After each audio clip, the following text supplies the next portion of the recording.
14 days to live, to climbing Mount Everest with one lung.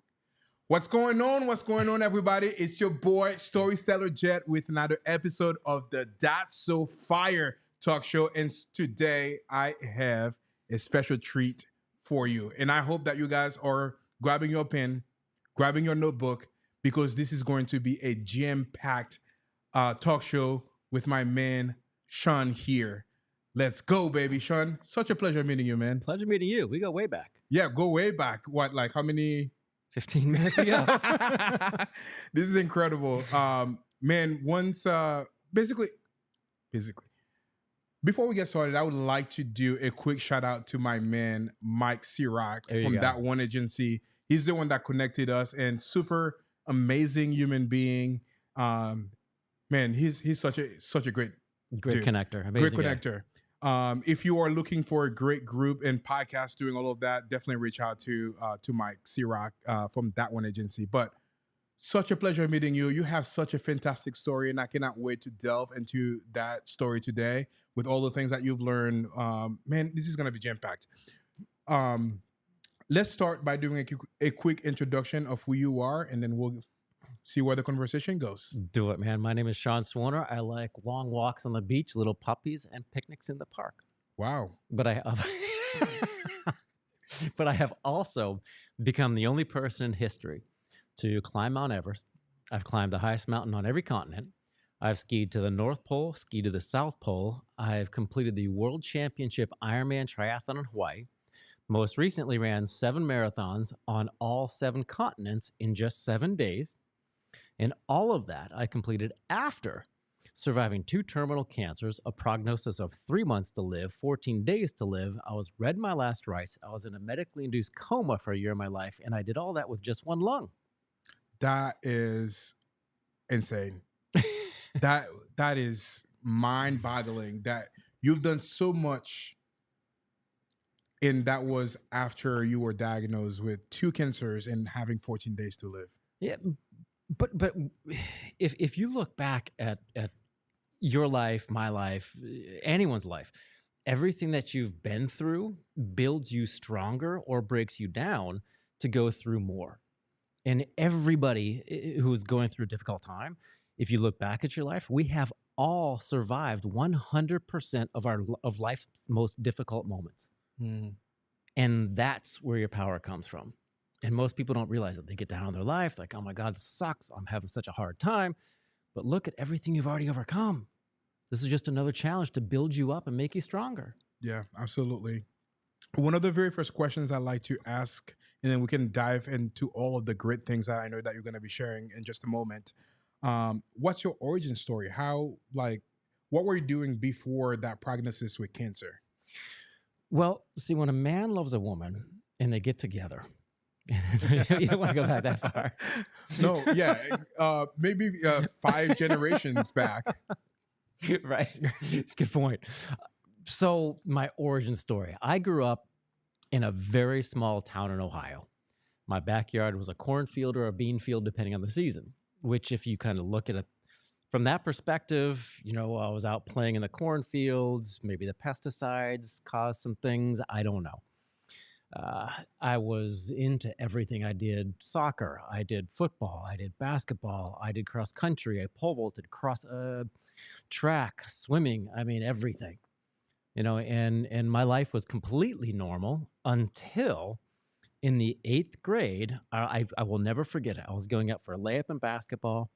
I came down and I could hear when my feet hit the ground, I could hear kind of like, since we just had Thanksgiving, when you bite into like the turkey leg and you can hear the gristle and everything just crunching and snap, that's what my knee sounded like. Wow. And I knew something was wrong. And they took me home, woke up the next morning. Mom and Dad couldn't even recognize me because I was ballooned up. Like every joint in my body was I looked like the Pillsbury Doughboy. Wow. And they stuck me in the local hospital. Local hospital couldn't diagnose what I had because small local hospital, right? But I loved it because I was getting so much attention. Like the cheerleaders were coming in, my friends were coming in. The only thing I didn't like was when my teachers came in, like, here's your homework. But then mom and dad were asked out into the hallway, and I'll never forget it. Asked out in the hallway by our primary care physician, and that's when he asked my parents, "Do you know of any oncologists?" And Wow. that's when things started spiraling down. Wow. And I remember going to Columbus, Ohio, where they did all these tests, bone marrow tests, and one of them was they treated me as an adult. I remember laying on my stomach, holding the bed frame, and when you do a bone marrow test, it's almost like those old drills. So it was like a surgical drill that went into like just above my butt cheeks, and they went in to get some marrow. It was so painful. I can still remember the feeling of the needle dragging the nerve endings as it's going in. They missed the first time, so they had to do it 2 more times, and I passed out from the pain. Wow. But then that was when they told my parents that I had 3 months to live, right? They didn't tell me because my grandma, about 3 months before that, passed away from cancer because she was a smoker and she passed away from lung cancer. I'm sorry, throat cancer. And my parents didn't want me to associate cancer with death, which I think was a really good thing because they got in my mind. And in my mind, I wasn't fighting for my life. I was just sick. Mm-hmm. So I looked at things a little bit differently. But there's a story that I will never forget in this image that is just burned into my mind. I remember waking up one morning and sitting on the edge of my bed, and off to my left side, I remember seeing my pillow was just covered in hair. Right, my hair was falling out in pieces, in chunks, and I remember going into the bathroom and looking at myself in the mirror and just literally not being able to recognize who was staring back at me. I was 60 pounds overweight. My hair was falling out in chunks, and in my eyes, I looked like a troll. And when I looked into the eyes of the person who was looking back at me, there was nothing left. And how old were you at the time? Almost 14 years old. Wow. So while my friends were out, having a great time, collecting baseball cards, being teenagers, I was fighting for my life. And I remember being in the bottom of the shower floor on my hands and knees. My hair was falling out in so many big chunks. It was clogging the drain. The water was rising up. And that's when I pictured 3 months into the future. And I had this image of my mom, my dad. There are 4 of us in the family: mom, dad, younger brother, me. And I remember I pictured my mom setting the table for dinner, except there was one empty seat. And I didn't want to be that empty seat at my family's dinner table. So then flash back to that young 14-year-old boy on his hands and knees. Now I no longer had just one reason to fight for my life. I had a deeper purpose to not be that empty seat in my family's life. Yeah. Wow. Man. Wow. So you were 14 from that first diagnosis, and they told you that, told your parents that you had 3 months to live. How long until you were diagnosed the second time? Went through about a year and a half of chemotherapy, lost all my friends, lost everything. I mean, my life was starting over. I was in remission for a year, so say 2 years. And I was going in for a checkup for the first cancer. They found a second completely unrelated cancer. Really? In fact, so I had 2 primary cancers. A lot of times when people get diagnosed a second time, it's because of the treatments for the first one or some residual that's hanging out. But I've had 2 separate primary cancers. And in one day, they found a tumor on an x-ray about this big on the side of my right lung. They did a needle biopsy. They pulled out a little bit of the tumor. They went in, took out a lymph node, put in a Hickman catheter, which is like a permanent IV. They did a thoracotomy where they cracked open my ribs, removed the tumor, sewed me back up, put a drainage tube in, and started chemotherapy in less than 1 day. So I had 8 basically life-threatening surgeries in 24 hours. Wow. And this time they gave me 14 days to live. So that was about 2 years down the road, and obviously you've gone through that first one. You were in remission, and then you got that found out. So how did you take that diagnosis telling you, hey, you have 14 days? Obviously, for the prior one, you had 3 months and you were picturing that table. not having an empty seat, and now 14 days. Like, how did you take that? Like when they told you? I took the same mindset that my parents helped instill in me. And I had a track meet. I wasn't going to run in it, but it was the NOL, Northern Ohio League, Mhm. and it was the final championship of the track season, basically. And I remember being in the hospital on a Sunday or Monday, and they did the thoracotomy, cracked me open, broke open the ribs, and I remember waking up in the hospital room, and the doctor gave me this like accordion type thing. It's an inspirational something meter where it has a tube at the bottom, and you suck in to raise that corrugated tube up, right, to measure your lung capacity and your lung strength. And he put a little Sharpie line on there, little Sharpie mark. He's like, when you hit that line, you can get out of the hospital. It's like, it'll take at least 2 weeks. I was out in 5 days. Wow. I was out in 5 days because I had another purpose. And when I showed up at the track meet, my team won by a quarter of a point. But they said that I was the inspiration to get them going, to rally the team. So again, a deeper purpose. Yeah. We'll chat about purpose in just a minute, which I feel like could be like one of the biggest lessons that people could learn from this show. But you've gone through cancer twice. For anybody that is struggling right now, anybody that might be dealing with cancer or having a family member dealing with cancer, what would be your biggest advice to them? Great question. My biggest advice to anyone who's touched by cancer right now is don't focus, and anyone basically, don't focus on the avoidance of something negative. Focus your energy and attention on something positive.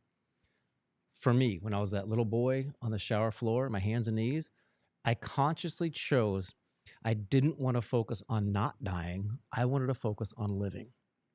And I think that simple perspective shift, because none of us know how long we have to live, but enjoy life as much as you possibly can until we don't have it left. But focus on what you want as opposed to the avoidance of what you don't want. I love that. So now that you've beat cancer twice, what are some of the things that you decided to do and, welcoming life back, I guess, after the second time that you beat cancer? Have you ever seen the movie Animal House? I have not, no. It's insane. So there's a guy in there who was just I don't want to paint the picture and say I was a drunken idiot in college, but I started off molecular biology. I took organic chemistry. I took immunology. And it didn't take me too long to realize that I'm not going to pass those classes if I don't open a book and study. So I did. I relived my high school years in college. Wow. And I didn't even want to bring up the fact that I had cancer, because it's not a casual dinner conversation. Like, say I'm out with somebody, hey, how's your meal? Oh, it's fantastic. I had cancer. Like, where'd that come from? Like, how do you even bring it up? Mm-hmm. It's not something most people want to talk about or discuss. And it held on to me so tightly. And I was terrified every time I went in for my checkups. But eventually, I decided that I didn't want a 6-letter word to control my emotions and feelings. And what were those 6-letter words? CANCER. Cancer. And it took me so long to realize I was terrified, and I was giving my energy and focus to something else, and it was controlling my emotions and feelings. But as soon as I took that back, guess who became in charge again? And there's something very empowering knowing that you're in charge and you can choose how you want to react to anything. I love that. So one thing that you mentioned earlier about surviving both cancers is purpose. How do people find their true purpose in life? I'm glad you asked that question. Let's go back to that young man who was 13 or 14 years old on the bottom of the shower floor. I projected 3 months into the future and saw my family without me in it. I'm going to ask you a question and back in return. If you projected 3 months into your future and you weren't there, who would miss you the most? My wife, my kids, my parents, my siblings, and then probably coworkers, and maybe some people here in the office. Yeah. There's your foundation right there. So now you're not doing what you plan to do with your life, like this, job, stuff like that, and your decisions that you make on your day-to-day basis. If you make that picture real, you know that the decisions you make now affect them, not just you. Boom. I said that to a early show this week that we had, that I should be buying some mic, like golden mic. So when somebody says something so powerful, I just grab it and say mic drop. That was a mic drop right here. You don't That want was to so do funny. it. Yeah. So if you were to give them, like, an exercise or something, like obviously you mentioned about picturing your life in 3 months in the future, if you had to tell them, like, hey, what are some step by step that they can do to create their purpose, or to, like, find their purpose, what would you tell them? Do that project. That mind. What's the word I'm looking for? Come on, help me out. Like mind experiment or something like that. I'm blanking. I've been up since 3 a.m. Do that. See who in your life would miss you the most, and then list out just 1 to 3 things that you would love to accomplish in the next year. Okay, it could be personal, physical, it could be mental, it could be emotional, it could be job related. It doesn't matter. Just 3 things that matter to you. And then looking at those people that you mentioned, and it could even be an unborn child that you don't have yet. If you don't accomplish those, they don't benefit, right? Mm-hmm. And if you don't accomplish those, you're the only person who's going to be able to accomplish what you want. No one's going to give it to you. But if you don't accomplish those goals, then the world is let down. Yeah. So if you put down 3 things that you want to accomplish the next year, big goals, whatever you want them, they can be Everest-sized goals, right? Knowing that you have those people who rely on you. And if you don't do that, they're not going to benefit. You're not going to benefit. You're not going to have that purpose, and you're not going to have that joy. Yeah. What is, for the people that may not be living their purpose, how can they find that they're not living their true purpose, and what can they do to, get out of that? How many people have spent not a day, just taken time out of not their lives, not their years, not their weeks, but just a day. Take 5-10 minutes, write down a list of 5 personal core values. Don't think about what you're doing. Don't think about your decisions, but just 5 personal core values that mean a lot to you. I heard family, I heard devotion, personal growth, things like that, right? Write those down. Now start thinking about how you're living those in everyday life, because those now become your bumpers. Have you ever been, or maybe you haven't been bumper bowling, but you know what bumper bowling is? Yeah. Yeah, you toss the ball down there, you're pretty much guaranteed you're going to knock over a couple pins. Guardrails. Yeah, exactly. Those are your personal core values. I love it. Yeah. So now that you've gone through college, you were reliving your high school days. Oh yeah, I had a great time. A great time. I had a great time in college too, and I think my brother did too.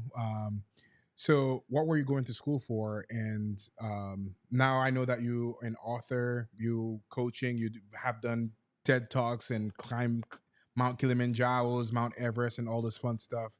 But when you were going through school, what were you studying? Start off molecular biology. I wanted to play God and cure cancer, splice genes. But then that's when I took immunology, organic chemistry, couldn't do it. But I did know that I had a tremendous insight into the mind-body connection. Because doing anything, the body gives up, or the mind gives up way before the body does. And also, when I was going through my first cancer, this is going to sound really out there, but bear with me because I was 13, 14 years old. When I was going through my first cancer, I pictured myself, visualized myself in the IV bag in a tiny microscopic spaceship dripping into my body with the chemotherapy. And I was flying around inside my body, destroying the cancer cells. Wow. and I kid you not, it had to have helped, right? Destroying the cancer from the inside out. So knowing, and then also a year after I was placed in remission from the second cancer, I was at that league track meet I mentioned earlier, and I won the 800-meter run. Wow. Right? But I visualized myself every single night crossing the finish line in first place. Vivid visualization. Your mind doesn't know the difference between that and reality. So what I wanted to do is I wanted to go on and be a psychologist for cancer patients. So after I pretty much failed out of organic chemistry and immunology, I started to take psychology. I graduated college, took the GRE, scored super high, got accepted into all the different programs. I wanted to be a psychologist for cancer patients and their families. Because as we all know, everybody knows someone touched by cancer. Yeah. It's not an individual disease. It's not an individual journey. Just like climbing Mount Everest, climbing any of these, doing anything, you cannot do it alone. You might be able to, but it'd be a hell of a lot easier if you could do it with a lot of other people who support you. Mm-hmm. Yeah, you just touched on something very important that I would like to expand on. Why is it so powerful to do, I guess, visualization? What the mind believes, the body achieves. Simple as that.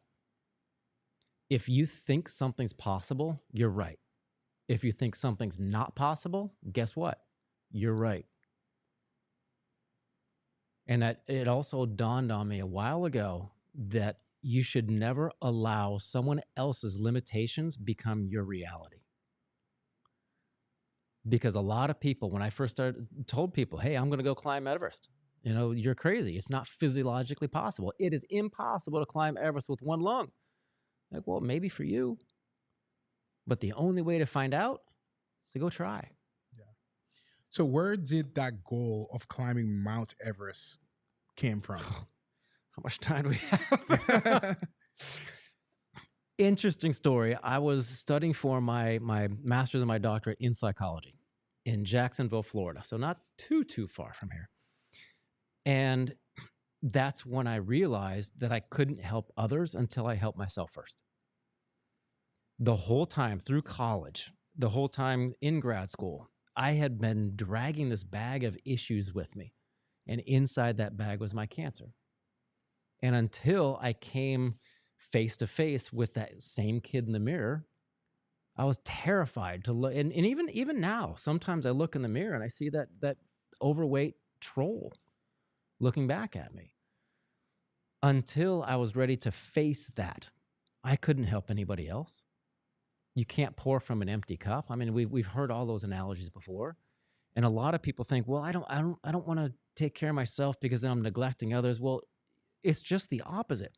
If you don't take care of yourself, you're doing others an injustice because you're not giving as much as you could. And that's when I decided I'm out. I'm done. I can't do this. So I took a lifelong sabbatical. I don't think I'm going back to school. I took a sabbatical, and that's when I did the work on me. And that's when I came up with this crazy idea of climbing Everest. Yeah. What advice would you give to anybody that might have that big baggage that they are scared to open, that they are not wanting to face? For you, it was cancer. What advice would you give them about facing that and overcoming that big bad wolf? It's so hard to do the personal work, and so many people are afraid of their own answers. But it takes a strong person to do that. It's very similar to, let's say you're at home and I'm brushing or sweeping the floor, pick up the rug and I keep dusting it underneath, keep dusting it underneath. Eventually, you're going to have a mound of junk underneath. You're going to have to deal with it eventually at some point. You know, you can either broom it away a little bit at a time or bring out the vacuum cleaner and suck it out. So if you're afraid, find someone to talk to. It could be a friend. You know, send me an email. I'll help. You know, but have the courage to stare yourself in the mirror and whatever's holding you back. For me, it was cancer, right? It can be a new job, whatever it might be. One of the things that I did to actually release this, we'll say, power that cancer had over me was staring at myself in the mirror and literally saying the word cancer over and over and over and over. I probably did it about 60 times. But the more I said it, the more it passed my lips, the less control it had over me. And the more liberating and freeing it was. So I got to about 40. I was like, cancer. I started laughing at myself. Like, why am I so afraid? So peel back those layers, get to the heart of who you are, because no one's going to do that work but you. Yeah. One of the biggest thing that I feel like a lot of people, they don't want to do that. They don't want to, like, take part of their story and make it known to other people.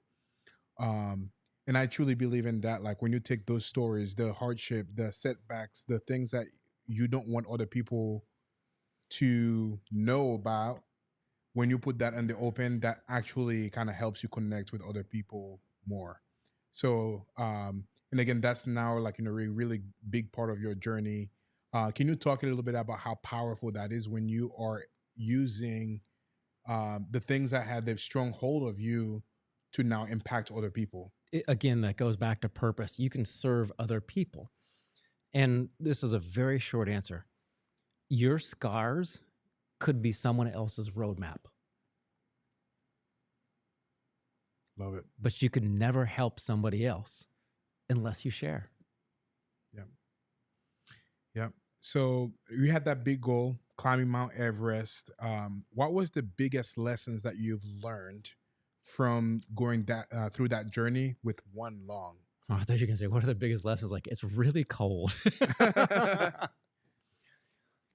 The biggest lesson I learned, again, it has to go back to not allowing other people's opinions be your facts. Because no one thought it was impossible. Everyone thought it was impossible. No one thought it was possible. But you can also use the naysayers, the negativity as fuel for your fire. Not in a bad way. We're like, I'm going to prove you wrong. You give them the middle finger or whatnot. But you can use that for your own momentum. And another thing was, when I was on the mountain, it hit me as like, it boggles my mind how so many people are more concerned about what others think of them than what they think of themselves. That goes back to the person in the mirror, right? You have to love who's looking back at you. And also, whenever you're going up a mountain, whenever you're going up through or any difficult time, challenge, every step on the mountain, I told myself, with one step, I would say the higher I go. Another step, I would say the stronger I get. The higher I go, the stronger I get. The higher I go, the stronger I get. Because your mind is a lot like a glass of water. Clean water represents positive thoughts. Dirty water represents negative thoughts. Let's say you have a glass of dirty water. You turn on the faucet and just constantly flush it with clean water. What's going to happen to the glass of water? It's going to get clean. Just like your mind. You're still going to have little negativity, little spots in there. It's not going to be 100% clean, but you're going to have that adage that most people don't through that repetition. Absolutely love it.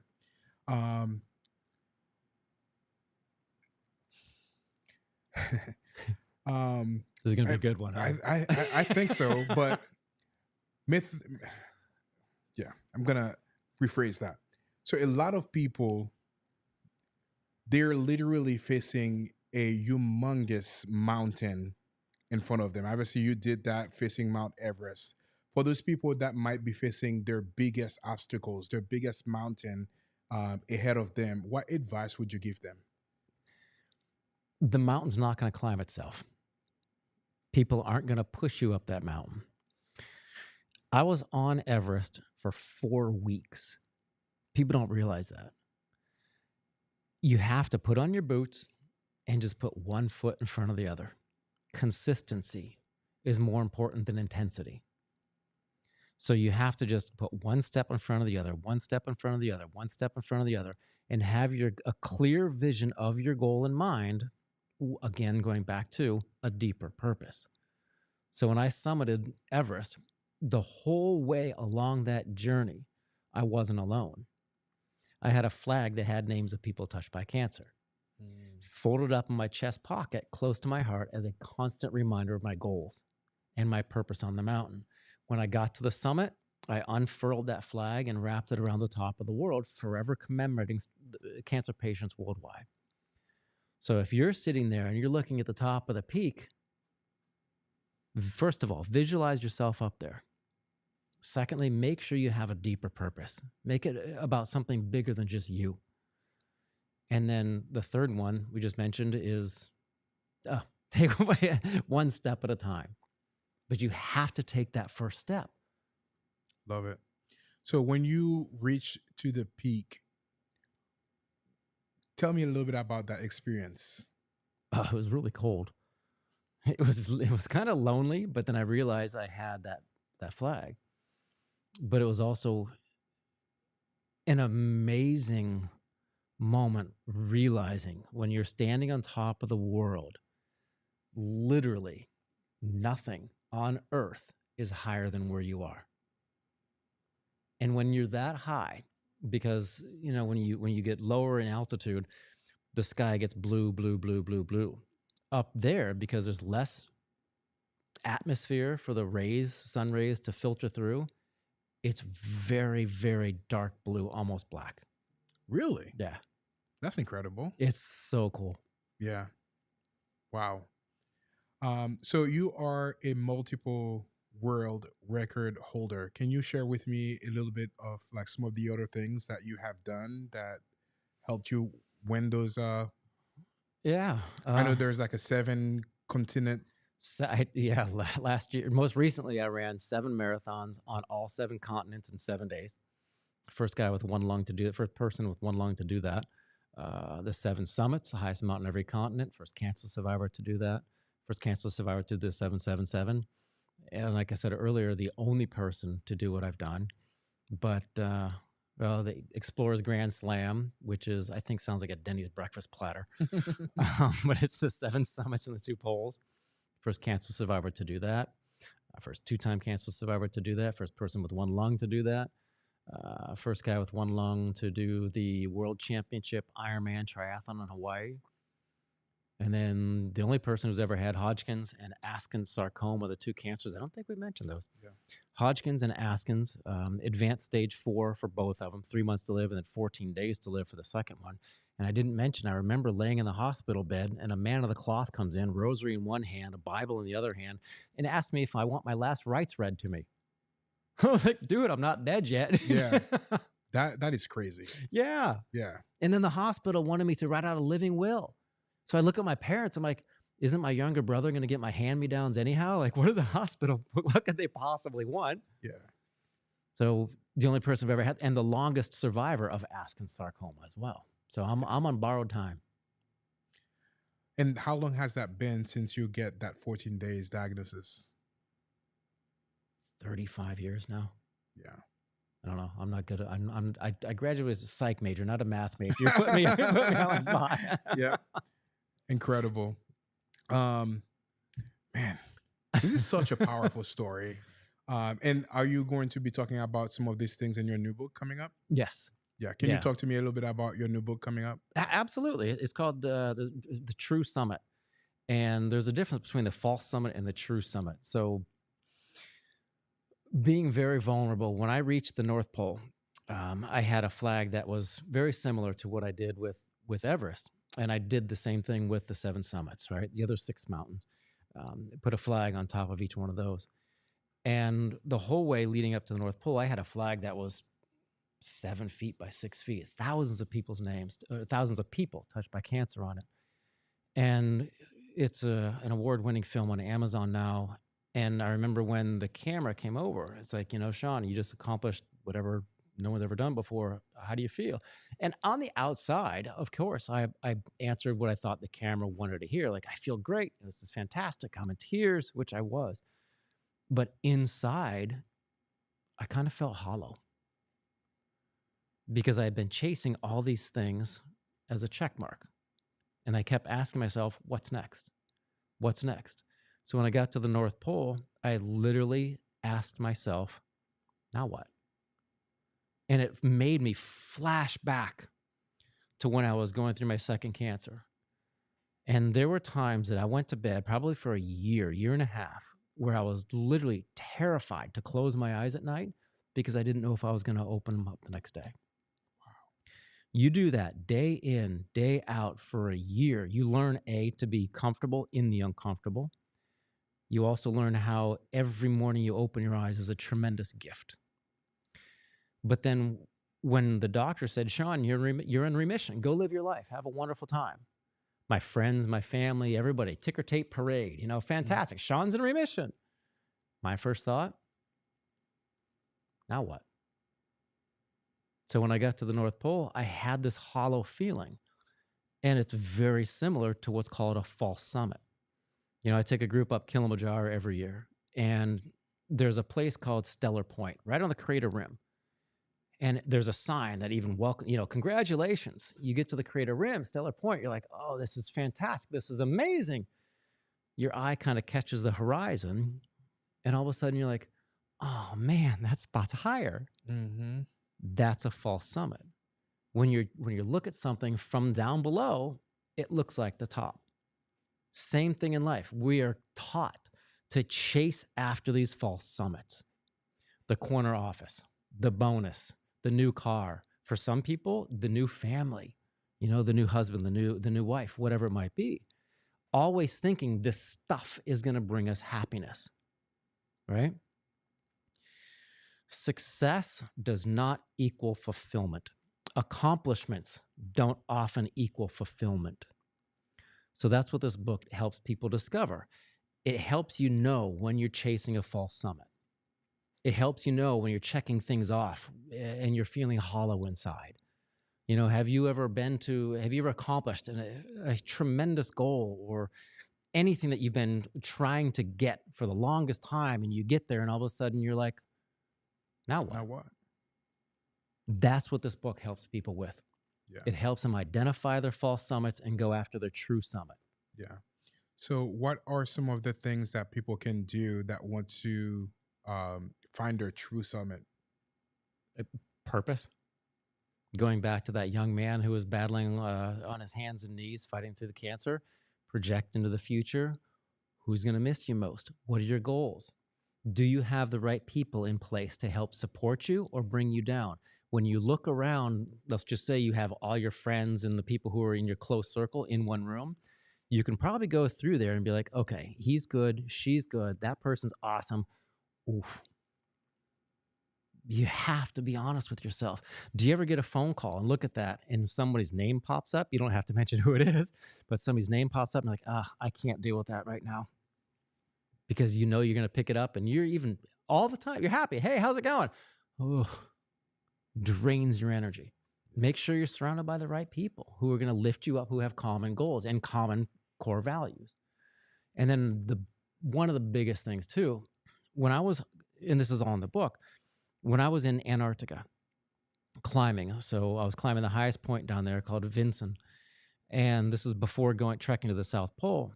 But when I was climbing Vinson, clouds came in, and the clouds looked the same as the snow, or as the ground. The ground looked the same as here. Left, right, up, down looked the same. It was like I was climbing in a ping pong ball. Right? I got vertigo. I started getting dizzy, so I stopped, took a breath, chilled out a little bit, and it was in that silence when I heard myself. We are so inundated with phone calls, meetings, technology, computers, cell phones, you name it. We're programmed to look at it instantly. Take 15 minutes out of your day every day. No technology, no sounds, as much as you can, and just sit there in silence and listen to yourself. What is that person inside you saying? That person will guide you to your true north. I love it. Yeah, that's awesome. When is the book coming out? We don't have a release date yet. It's going through final edits, but I'm thinking, let me know your thoughts. I'm thinking right at the end of January, mid-February, because that's when people kind of slough off on their New Year's resolutions. And then I'm going to be like, hey, guys, this is why it didn't work, because you're chasing those false summits. I love it. I love it. I think that's a great time to release it as well. So you did 7 continent, 7 Ironman Marathons. 7 continents, 7 marathons with one lung. One lung. Yeah, I'm glad it wasn't Ironman. I didn't want to swim in the Arctic Ocean. Actually, I would like to ask you about that because you've run an Ironman too. So why did you decide to do that the 7-7? Just call it 777. Yeah. Why did you decide to do that? And I mean, with one lung. I think it was part of what's next. But this time around, I didn't want the marathons. I take that back. I wanted the marathons to be over physically, but I was enjoying each one of the races because they were so different. And I did it because, again, it was actually a fundraiser for longevity, kind of a planned longevity, but it's for people with one lung who have lung cancer. And we did it as a fundraiser for longevity. And it was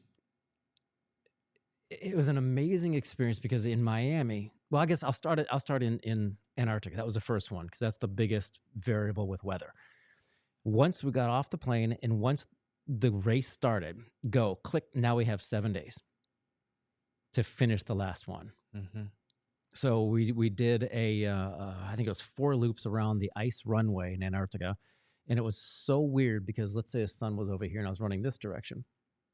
I was sweating over here. Over here was frozen.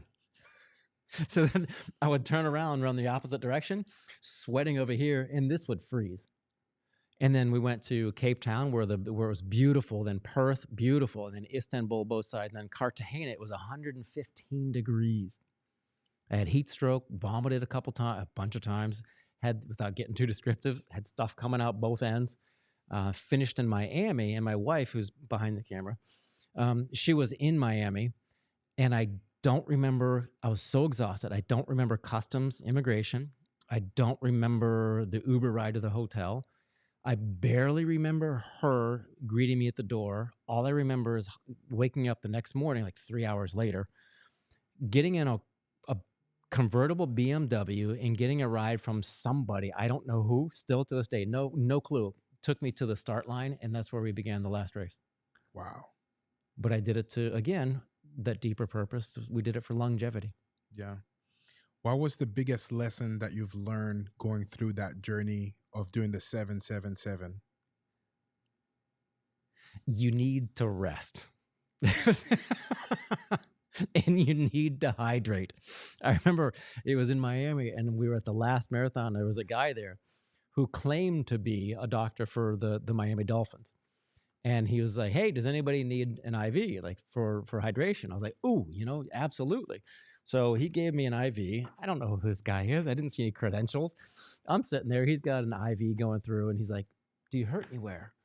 I was like, yeah, my shins kill me because I thought I had a tibial fracture. And he's like, okay. So he injects something. He's like, okay, you're not going to feel anything for the first 13 miles. I'm like, what did you just give me? 13 miles? That's insane. The marathon's 26, right? Yeah. And he's like, don't worry, this is what we give to the football players if they get injured. I was like, oh, okay, cool. And I kid you not, right around mile marker 14 or 15, I started feeling it again. I was like, wow. Doctor, where are you now? Can you bring me another one for the 13 miles? That's incredible. For you, obviously running 7 marathons and 7 different continents in 7 days is a huge feat. But I didn't do it myself. I had a good team. Yeah. Training. Yeah, that's what I was gonna ask you. Like, how were you able to accomplish such a big feat? There's a guy named Adam from Earn Your Booze. He's in Phoenix, and he put together my whole training regimen. And he didn't train me for running 7 marathons back to back. He trained my body to be moving for 7 days back to back. And when you have that team that you trust implicitly, I had no idea what I was getting into, but he was the one who was the expert who was helping me. So without him, it wouldn't have been possible. Yeah. Without my wife's support, it wouldn't have been possible. Without longevity, it wouldn't have been possible. So I went through the room. I was like, okay, I want you on my team, you on my team, you on my team. Sorry, you didn't make the cut. Yes, yes. Yeah.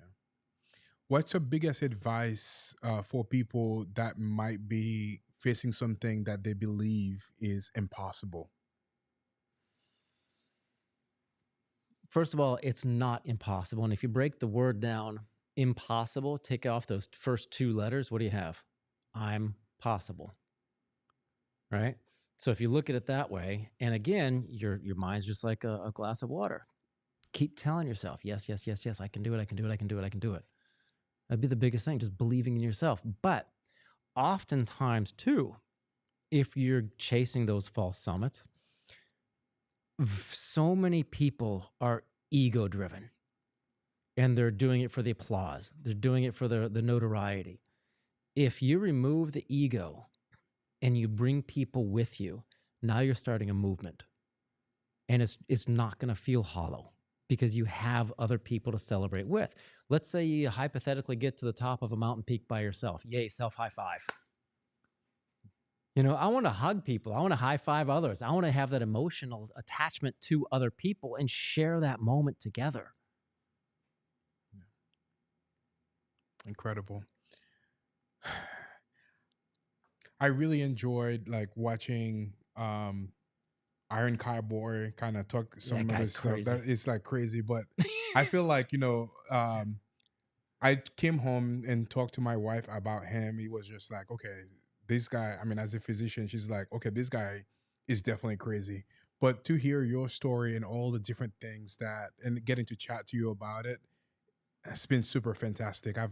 This is incredible. Like I'm at a loss of word for the things that you were able to accomplish and the impact that you're making on other people. And that book that you just described, I feel like is like so much needed in this world right now because I mean, even for me, most of the time, like I guess that's the human condition. Most of the time, chasing those false summits, with your experiences and beating cancer twice and doing all these amazing things to writing that book, I think is going to be incredible, and I can't wait to for the copy to come and for me to get one. I'll give you a copy. Don't worry. Don't worry. But I think it really helps people step off the hamster wheel. I mean, I'm throwing out numbers. I don't know. 90% of your day is probably decided by your subconscious. We're not even thinking about it. When you drove here, did you consciously think about how to get here? No, the whole time I was thinking, I was just like, man, this guy has such a fantastic story. I can't wait to get to the studio. That's what I was thinking about. And then all of a sudden you're like, oh, I'm here. Right? Yeah. We just need to really be present in everyday life. And so many people have checked out. Like if you're having a conversation with someone and they're on their phone, what? Like, what's more important, the conversation here or somebody you don't know? Develop those connections with people. Be present. Show them that you're appreciated. If you just say to somebody, hey, I appreciate you, sometimes that might make their entire day. Yeah. Yeah. By the way, I appreciate you.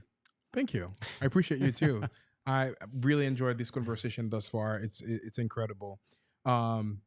You did a TED Talk, and this is actually one of my favorite kind of thing too. I love listening and watching people doing TED Talk. Can you share a little bit about some of the topics that you discussed in your TED Talk? Yes, and I'll do this with an asterisk because my TED Talk was flagged for being stigmatizing. We're still trying to get that removed. So if you're watching a TED Talk, my TED Talk will never pop up as a suggested watch because it's flagged. Interesting. Why was that? I don't know. Interesting. It was flagged because they said that the power of words, which is what the TED Talk's about, the power of words doesn't have that much control over your life. Interesting. And I basically, I got up on stage, I shared my story saying that the words that I chose to tell myself didn't necessarily predict my future, but I knew the outcome. And yes, and it's terribly saddening when someone does pass away from cancer. I have many friends who unfortunately didn't make that battle. They didn't come out on the other side.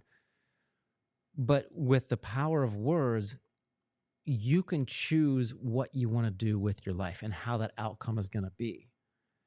And so many people berate themselves. They talk negatively about themselves.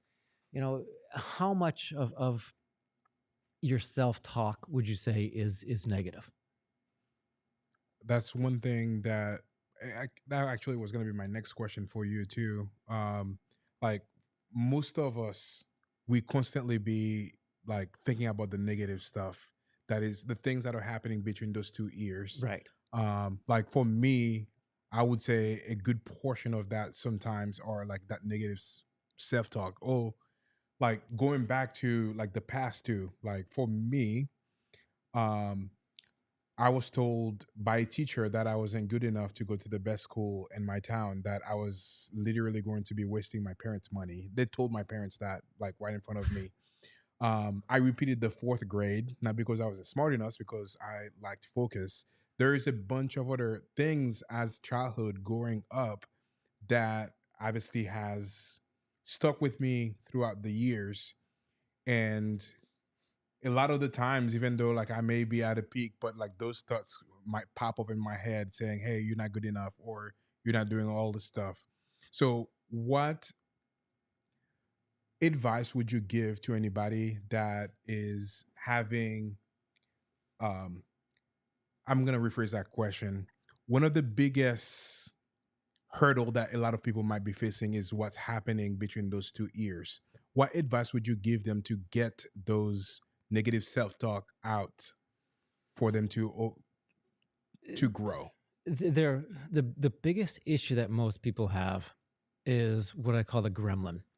And that's the one that you mentioned. You're not good enough. You're not smart enough. You don't have the pedigree that other people have. Well, at some point, that probably came from, for most people, it came from their parents protecting their child. Don't do that. Be careful. Don't get hurt. Things like that. And then it kind of grows over time. This is what I did. And again, it goes back to that little microscopic thing. My brain works a different way. If you can name your gremlin, mine's Cooper. And whenever Cooper rears his head, he's like, Sean, you're not strong enough to do that. You can't do it. Listen, Cooper, like, who's in charge here?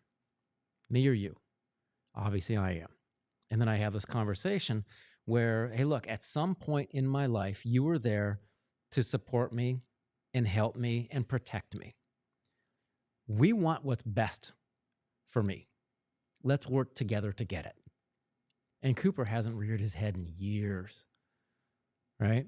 And going back to that negativity, most of the time, people's thoughts are negative. Let's just hypothetically say you had a friend who was that negative to you all the time. Would you want that friend in your life? No, then why do you do it to yourself? So be mindful of the thoughts you tell yourself, because the words that we choose are very powerful in real life. So be mindful of what you're telling yourself and how you're talking to yourself. Yeah. Yeah. You just touched on that. How important it is to surround yourself with the right people. Teamwork. Everybody knows those analogies. You're only worth you're worth the same as, or I think it's like within $2,000 of your 5 closest friends or something like that. But if you're around people who are constantly draining you, constantly negative, you can't continue to pull them up all the time. Find people who are at your same level or higher than you to pull you up to that next level. And it's so important to have a team. Kilimanjaro, the average success rate, and I mentioned earlier, I've been up there 27 times. The average success rate on the mountain is 48%. Wow. My groups are at 99% Wow. success rate. Have you climbed Mount Everest with the same group every single time? Kilimanjaro, yeah. Kilimanjaro, yes. So I would say 25 out of the 27 times I have used the same local team, the same guides, the same porters, the same assistant guides, the same everything, right? And because of that, they actually adopted me into their tribe. So I'm a chugga when I go back over there, which is so cool. And now, let's say you went with me, they wouldn't treat you like a client; they treat you like family. Love it. They would call you, in English and Spanish, it's a very different word. They would call you caca. Caca. Which in Haiti means poop. Exactly. Same in my wife's Puerto Rican. Yeah, right? Poop. But like the not nice version of poop. This actually means in Swahili, brother. So Wow. they would call you brother in Swahili, caca. But also, I lead from behind. So I encourage and empower people, go explore. And that way I can keep an eye on them and make sure they don't fall off the mountain. Yeah. Very important. Throughout your life, what is the greatest advice that you've ever received from anybody? The greatest advice I've ever received from anyone. That's a great question. Can I say, with great power comes great responsibility? Is it when you were watching Spider-Man? So it was Spider-Man? That was Spider-Man, I think. Yeah. It was his dad or his uncle or something like that. The greatest advice I have ever We can rephrase that question. What is the greatest advice that you would give to anybody watching this as well? This is going to sound really weird, but when I was going through my treatments, have you ever seen Mad comic books? Mm-mm. The character on there, I forget his name, but he said, "What, me worry?" There are so many things to worry about, and I kind of twisted that around to just be yourself. I read this somewhere. Would you rather be, people trying to imitate others, right? Oh, I want to be like that person. Would you want to be a C- version of that person or an A+ version of yourself? That's it. Boom. Love it. What is the future look like? What is one legacy that you hope to leave behind for the future generation? Empowerment. I hope people challenge their own limits. And in a world where we're so even in our own country, it's like, I'm going to say this table's black. Someone's going to come in and say, no, it's white, because they want to argue. We are a world that's just divided. And I would love to somehow bring us together to discuss things, to talk about things. And maybe because cancer is a global epidemic, maybe my story can be that glue that pulls us back together. Not necessarily my story, but just cancer in general, because that's one common enemy that we all have in the world.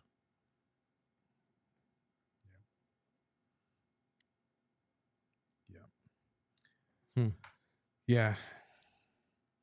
We didn't want to go there, but like my brother had like a family member that was,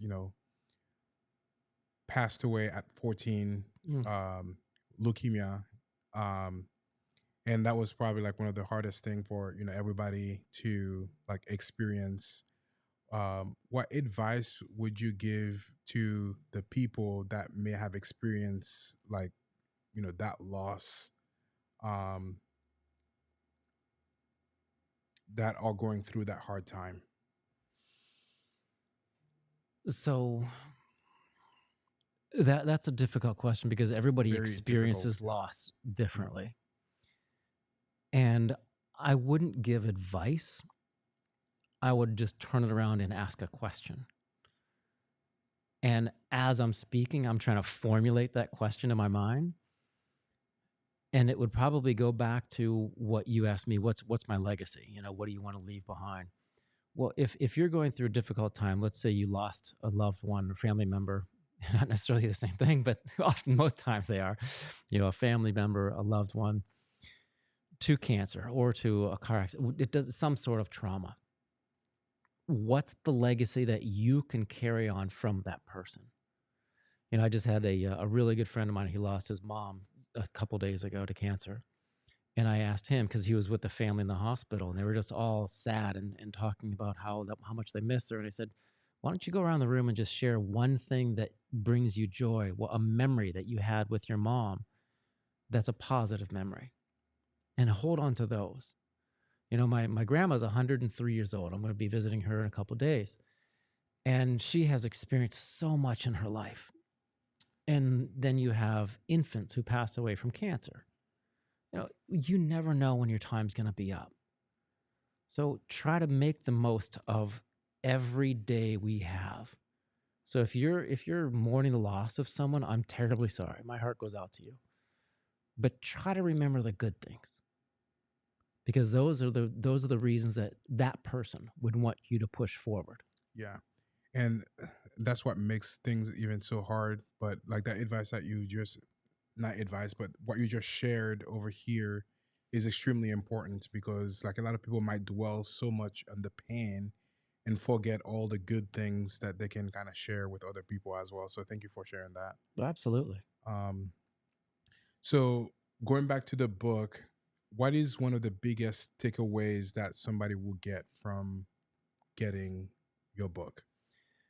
At the end of the book, you will literally have a blueprint for lasting growth and empowering leadership. And leadership starts with yourself. So at the end of it, I can't give too much away because it's almost like an aha moment when you get there, but you will have a blueprint literally showing you how to live your life. Not because you have so many gurus out there saying, this is what I did, and if you do that, you'll get the same results. No, you won't. Just because it worked for that person doesn't mean it'll work for you. I'm not telling people what to do, right? I'm not giving them a fish. I'm teaching them to fish. So that way they can do it on their own. And it can be a repeatable system that you use in different stages of your life, all going back to your own personal core values. I'm not going to tell you what you value because we grew up different places. It's not right or wrong. It's just different. So whatever works for you, when you're done with that book, you will have a blueprint for your life. I love it. So you've accomplished so much over time. I'm very curious. What is the next big thing that you are going to do? Ooh. Well, my wife knew what she was getting into when she married me. And my parents, I don't think, are into podcasts much. So they're not going to watch this unless I share it with them. But I would love to go back.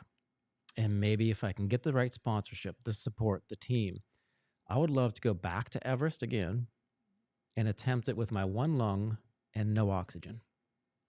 Wow. Wow, that's a humongous goal. Right? Huge. Yeah. With no oxygen. No supplemental oxygen. Wow. I definitely think you can do it. One way to find out. One way to find out. Yeah. But have it available. Have all the systems in place just in case something goes wrong. Yeah. 100%. Taking calculated risks. Yeah. What would you say for the people that just want to do crazy stuff without any, like, thinking about taking, I guess, those calculated risks? I mean, eventually the ratio of risk taking to death is going to flip. So just be careful. You know, I obviously have fun. I mean, I had fun in college. I still have fun every day. But realize when you get to the top of that mountain, when you get to that peak and you look back at it, hopefully you learn something along the way. Because when I was on Everest, when I was on the summit of all these peaks,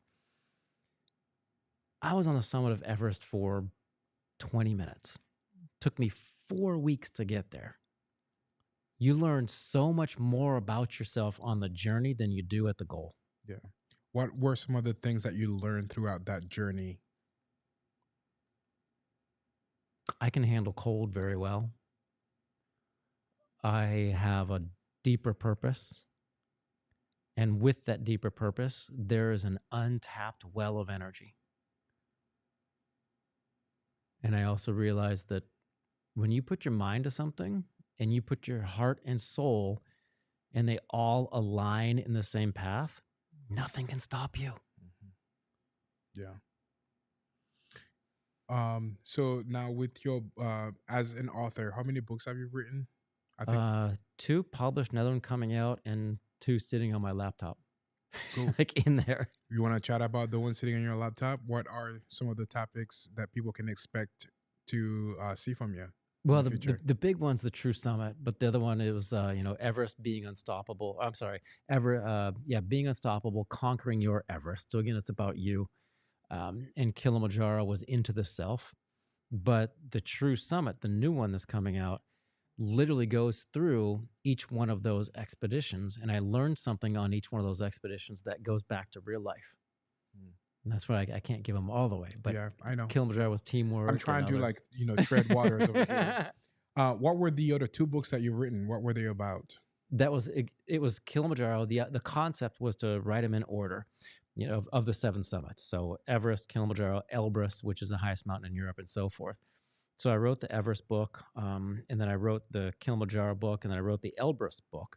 And those 2 are just sitting at home, but the True Summit kind of wraps that up into one package. Yeah, cool. Man, this has been such a fantastic conversation with you. You shared so much. It's been incredible listening to your journey and all the great things that you've achieved. Um, I guess my biggest key takeaway that, like, when you set your mind to something, there's nothing that you can't accomplish. You can accomplish the impossible if you find your true purpose during that. So thank you for coming and sharing. Are there any other things that that you wanted to chat about that we didn't touch on? I think that's good. What you started saying too made my brain go in a different direction. It was like, no one can stop you except yourself. Yeah. Love it. Cool. This is awesome. This has been a fantastic story. And s- yeah, we're heading there. My brother over here, shout out to Jeff for running the show for us over here. One of the questions that this has been incredible, by the way. I Thank love you it. for me, it was a little bit of a hard topic because, like, talking about death and talking about, but for you it's completely different. You overcome that twice, but sometimes it's that bag that I guess like Yeah, pulling. could be. It's a hard topic, but it's been such an incredible time to just chat with you, to get your thoughts on that journey. And my goodness, you've accomplished so much, and all of that. I didn't know that you were that young when you were going through that as well. To achieve so much and being such an impact to the world is incredible. I appreciate that, but I may be the only person in history who's accomplished what I have, but you're also the only person in history who's accomplished what you have. And anybody out there, you're the only person in history who's accomplished what you have. Own it. Yeah. Be happy and be grateful for what you've accomplished and what you've done with your life. Boom. That's awesome. One of the very last question I always ask on the show is, if you had to share $1 million advice to anybody watching that, what would that be? $1 million advice that I'm going to share to anyone. starting tomorrow, when you watch this, when you hear it, starting tomorrow, when your eyes open, have an affirmation ready to go. For me, and you can steal mine if you want to. Every morning I wake up and my eyes open, I literally tell myself, the past is gone. There's nothing I can do about it. Tomorrow may never come. No matter what happens today, today is the best day ever. That takes me to this was such an incredible advice, but when you say today's the best day ever, it took me to SpongeBob. Yeah. The best day ever. And have fun every day. Have fun too. every day. Absolutely. Absolutely. You said absolutely. At the same time, Jinx, you owe me a soda, as they say. A soda or a pop? Come on, man. That's incredible. No, I love that. Incredible. For anybody that is watching this that wants to get your book in the future when it drops, or that wants to follow you, follow your journey and all the amazing thing that you are doing, how can they get a hold of you? The easiest question you've asked so far, SeanSwarner.com. Just like Sean Connery, the proper way. And just like the Warner Brothers with an S on the front. Yep. SeanSwarner.com. There you have it. Man, it's been such a pleasure having you on the show. Thank you for coming. And I know you just jump off in the plane and coming here and, chatted for a minute. And it's been an incredible hour and 11 minutes having you on the show. So thank you so much. My pleasure, man. Thank you. Yep. There you have it. Definitely, if you are interested in learning about his journey, about all the books that he's written, about conquering your Mount Everest, or even finding your true summit, definitely go to SeanSwarner.com to learn more about it. SeanSwarner.com to learn more about it. It's been such a pleasure. Thank you so much for coming on the show. Thank you, man. Let's go. There you have it. It's fire, baby. Let's go. Make it a fantastic day. Awesome.